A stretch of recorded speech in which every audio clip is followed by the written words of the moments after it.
आकाशवाणी कटक प्रचार करुछु अतिबड़ी जगन्नाथ दास विरचित श्रीमद् भागवतर 39तम भाग।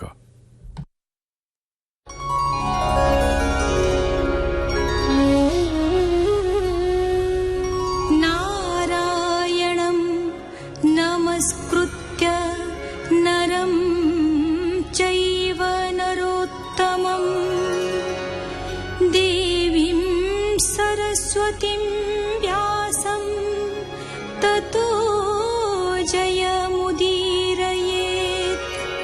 मूकं करोति वाचालं पङ्गुं लङ्घयते गिरिं यत्कृपातमहं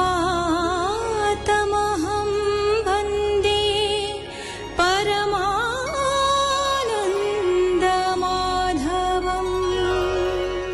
गंगा कूଳରେ मुनिମାନଙ୍କ मेଳରେ राजा परीक्षित थिबा बेले सुखदेव सेठारे पहुंचिले। राजा तांको प्रणाम करी पूजा कले। तांकर विश्वास हैला मरण कालरे सुखक संग पाई ए भवसागर पारी होई जिवे। जीवन जीवा कालरे कौन शुणिबे, काहाको चिंतिबे, कौन भजन करिबे, सेई कथा कहबाकू अनुरोध कले सुख मुनिଙ୍କୁ। एहा ही थिला श्रीमद् भागवत प्रथम स्कंधर कथावस्तु। आज आरंभ करुचु श्रीमद् भागवतर द्वितीय स्कंध। सुत उवाच हरिचरण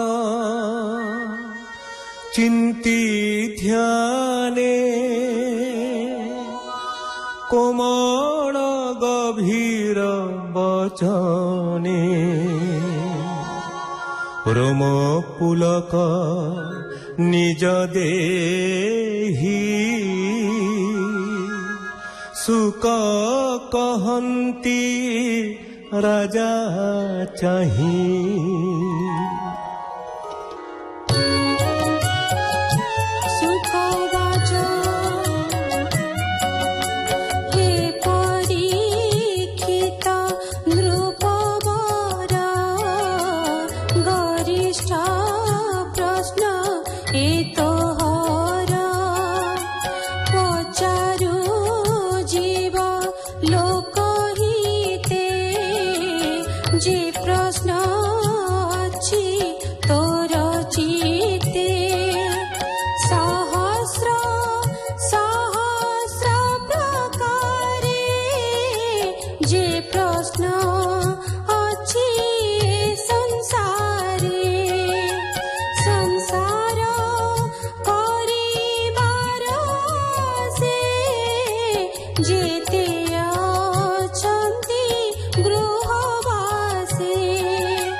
विष्णुर माया सत्य चिंती निकटे मृत्यु न देखन्ति मरण देखु थांती डोळे अज्ञाने भ्रमे सुख भोळे एणु संसार प्राणींकर आत्मार गति अगोचर एणु संसार भाव तेजी आत्मार गति चित्ते जी जे हरि सर्व घटे पूरे निर्लेप बाह्य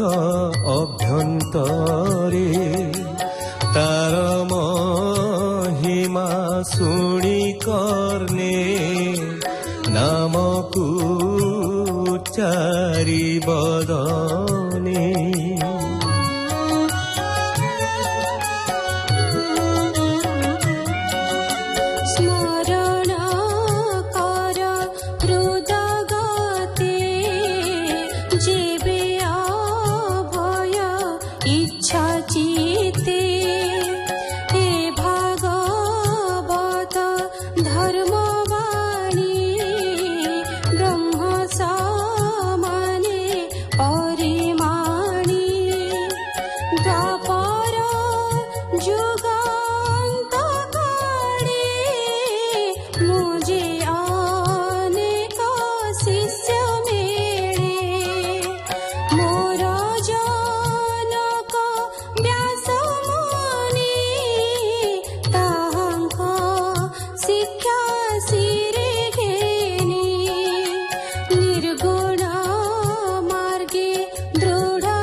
जेवाभ्यास करे मोहि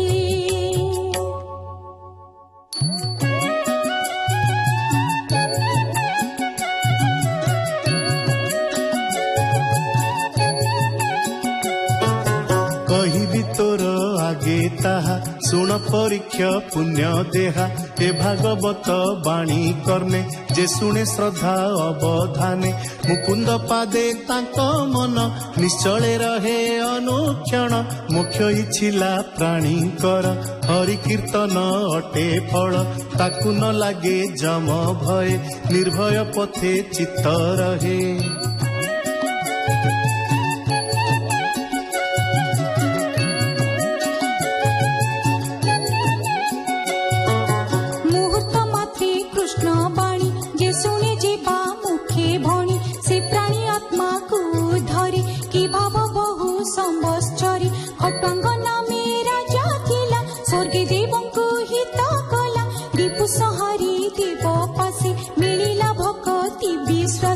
देवी बोइले माग बर शुणी बोइला रूप बर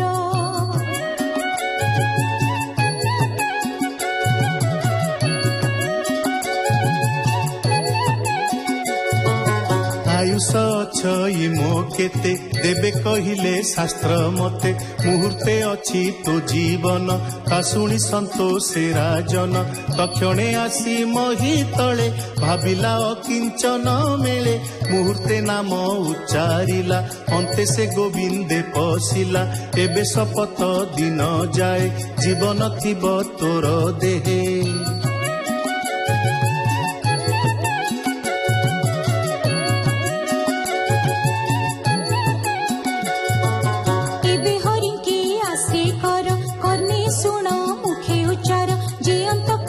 कृष्ण बाणी मुखे उच्चारे कने शुणी ताहार मृत्यु भय नहे दारा तनय निज देहे बेगे से पशे कृष्ण भावे शुण कहिबा तोते बे जे प्राणी अंत काल जाणी आत्मा रहित मनि गुणी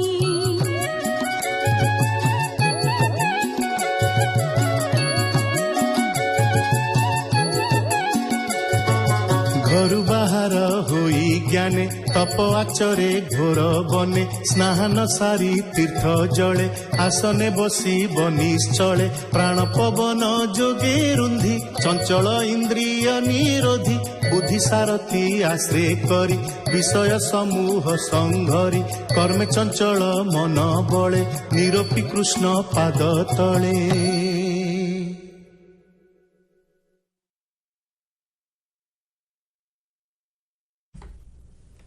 ଶୁଣୁଥିଲେ ଅତିବଡ଼ି ଜଗନ୍ନାଥ ଦାସ ବିରଚିତ ଶ୍ରୀମଦ୍ ଭାଗବତର 39ତମ ଭାଗ। ବେତାର ସମ୍ପାଦନା କରିଥିଲେ ଡକ୍ଟର ବିଚିତ୍ରାନନ୍ଦ ମହାନ୍ତି, ସଙ୍ଗୀତ ପରିଚାଳନା କରିଥିଲେ ତାରାକାନ୍ତ ପଣ୍ଡା, ପ୍ରଯୋଜନା କରିଥିଲେ ସୁହାସ ମହାନ୍ତି, କଣ୍ଠଦାନ କରିଥିଲେ ଲକ୍ଷ୍ମୀକାନ୍ତ ପାଲିତ, ସୁବାସ ଦାସ, ନନ୍ଦିତା ଭଞ୍ଜ ଏବଂ ସେବାରାଣୀ ମହାପାତ୍ର।